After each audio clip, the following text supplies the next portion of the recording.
Hello नमस्ते, कसे आहात सगळे? छान ना? मी पण एकदम मस्त आहे. आज आपल्या सबस्क्रायबर प्रियांका ताईने विचारले, दसरा स्पेशल स्वच्छतेविषयी बोला जरा म्हणून. खूप छान विषय आहे, म्हटलं तोच निवडूया. आता आपल्याकडे पूर्वीपासूनची एक पद्धत आलेली आहे. दसऱ्याच्या आधी आपण घरातले सगळे कपडे, सगळी भांडी म्हणा, सगळं घासून स्वच्छ करून धुवून वाळवून ठेवतो. ह्याचं खरं मागचं कारण माहीत आहे का तुम्हाला? आपल्याला दसऱ्याचा सण नवरात्र कधी येतो? पावसाळा झाल्यावर. पावसाळ्यात पूर्वी कसं असायचं, सगळी भांडी म्हणा किंवा कपडे म्हणा ठेवलेले, त्याला काही पूर्वी म्हणजे इस्त्री वगैरे असलं काही नसायचं. त्यामुळे कुठे ओलसर असले काही कुबट वास यायचा, म्हणून ही पद्धत चालू झाली तेव्हा. आणि काय हो, सगळं मोजकं असायचं. आता सारखं नाही. आता शक्य आहे का तुम्ही सगळी तुमची 3-3, 4-4 कपाटा भरून कपडे आहेत, ते सगळे एकदम धुवून वाळवून हे करायला शक्य आहे का? ते काही कित्येक वेळेला पाऊस पडत असतो, ते वेळा अगदी काही ऊन नसते. पूर्वी लिमिटेड असायचं कपडे वगैरे. इव्हन आमचे लहानपणी सुद्धा मला आठवते, नो डाऊट आमची घरची परिस्थिती उत्तम होती, तरी आताचे सारखे कपडे नव्हते. अगदी मोजके असायचे, उत्तम परिस्थिती असून सुद्धा. म्हणजे विचार करा. त्यामुळे पूर्वीचे काळीचा हा काय म्हणूया, पूर्वीच्या काळी अशी पद्धत होती. हल्ली आपण काय करतो? हल्ली आपण कुठलेही कपडे असू देत, काही असू देत, लगेच ते धुतो, वाळवतो, इस्त्री करतो, आत ठेवून टाकतो. Am I right? रोजचं सुद्धा आपण बेडशीट म्हणा 2-4 दिवसांना एकदा धुवून टाकले जातात. त्यामुळे असं सगळं कपाटातलं कपाट काढून रिकामं करून तुम्ही धुवून वाळवायला पाहिजे अशी काहीही अपेक्षा नाही, आणि करत पण नाहीयेत लोक, मला माहित आहे. पूर्वी कसा मोजकेच असायचे हो कपडे, त्यामुळे तेव्हा एकदा ते धुवून वाळवून ठेवले का नाही सोपं जायचं. पण आता तर शक्य नाही. आणि आता आपण वेळचे वेळी तेव्हाचे तेव्हा सगळे कपडे वगैरे धुवून इस्त्री करून ठेवतो. आता ह्याची स्वच्छता, हो ठीक आहे, आपण काही स्वच्छता करायला पाहिजे. ते दृष्टीनं सगळं कसं लॉफ्टवरचं सगळं काढून एकदा धुवून पुसून ठेवलं जाते, चांगली गोष्ट आहे, ते काहीही नाही. आता हे स्वच्छतेबरोबर आपण आपले मनाची स्वच्छता पण करायला पाहिजे का? म्हणजे आपले मनात सुद्धा आपण नको तर सगळं साठवून ठेवलेलं असते, तर सगळं काढून फेकायला पाहिजे बाहेर. पूर्वी हे ना मला असं केलं, त्यानं मला असं केलं, ह्याच्यामुळे माझं असं झालं.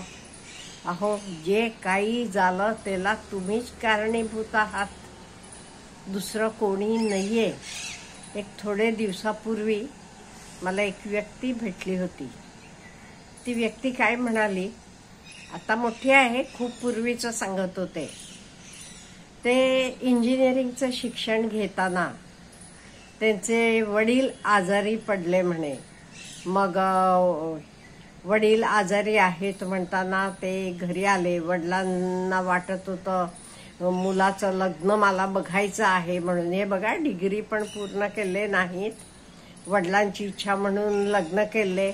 मग लग्नानंतर काही शिक्षण करता आलं नाही. मग कुठे इकडे तिकडे छोटी मोठी नोकरी करत कसं तरी लाईफ म्हणजे स्ट्रगल चाललेलं आहे असं त्यांचं म्हणणं. लग्न झालं, मग वडील वारले, मग आई, लग्न झालेलं होतं, बायको, मग मुलं झाली, ह्यांचं सगळं बघत छोटे नोकरीतनं त्यांना करावं लागलं. हे सगळं झालं काय वडिलांवर म्हणून आजही म्हणून चालते का? 30 वर्षानंतरही तुम्ही करायचं नव्हतं, एवढं काय झालं?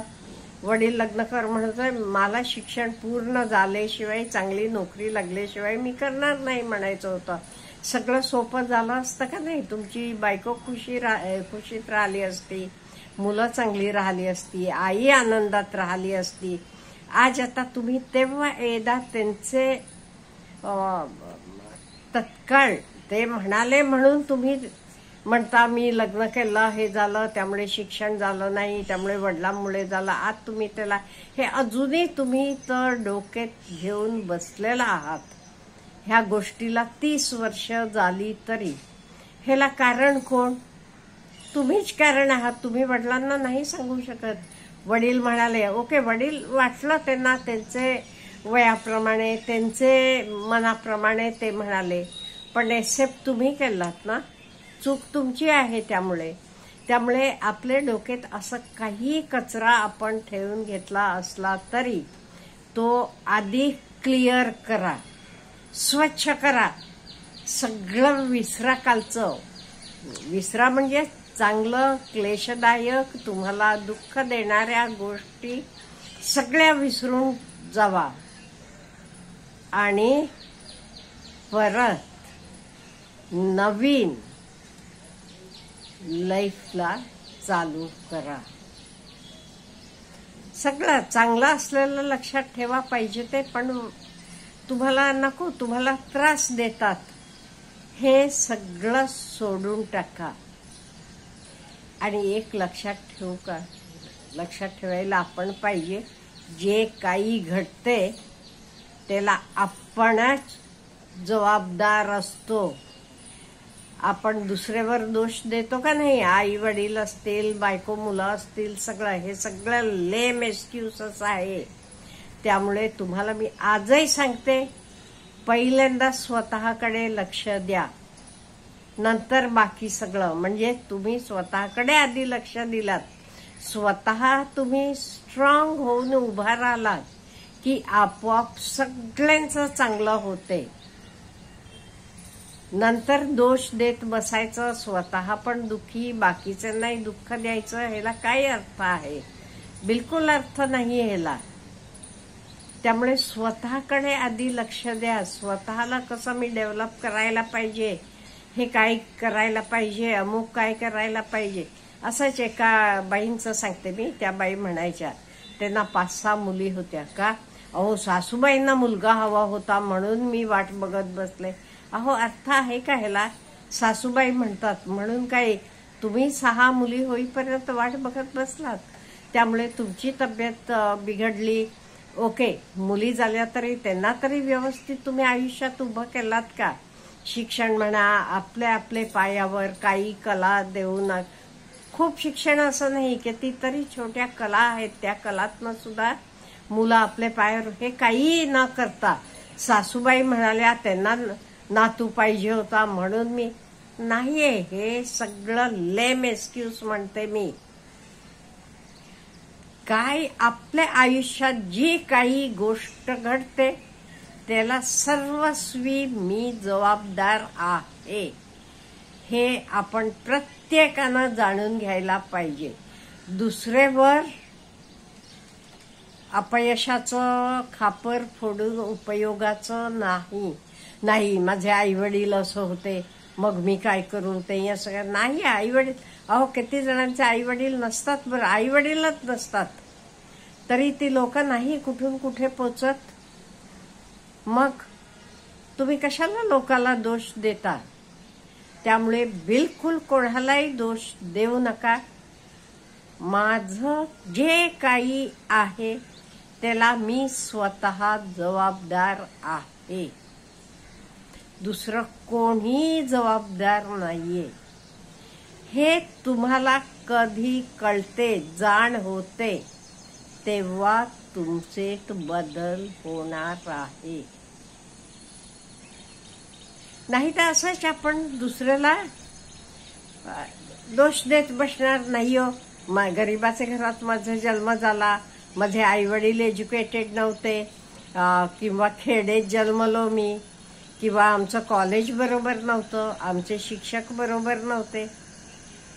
हे बघा, स्वतःवर जबाबदारी घ्यायचं सोडून लोकांवर दोष देत बसला की आपलं कधी चांगलं होणार नाही. आपलं चांगलं व्हायला पाहिजे, आपली प्रगती व्हायला पाहिजे, ते स्वतःवर जबाबदारी घ्यायला शिका. मी माझ्या गोष्टींना, जे काही माझ्या आयुष्यात घडते त्याला मी जबाबदार आहे, हे तुम्हाला कधी जाणवते त्याच दिवशी तुमचे बदल घडणार आहे. Have a good day.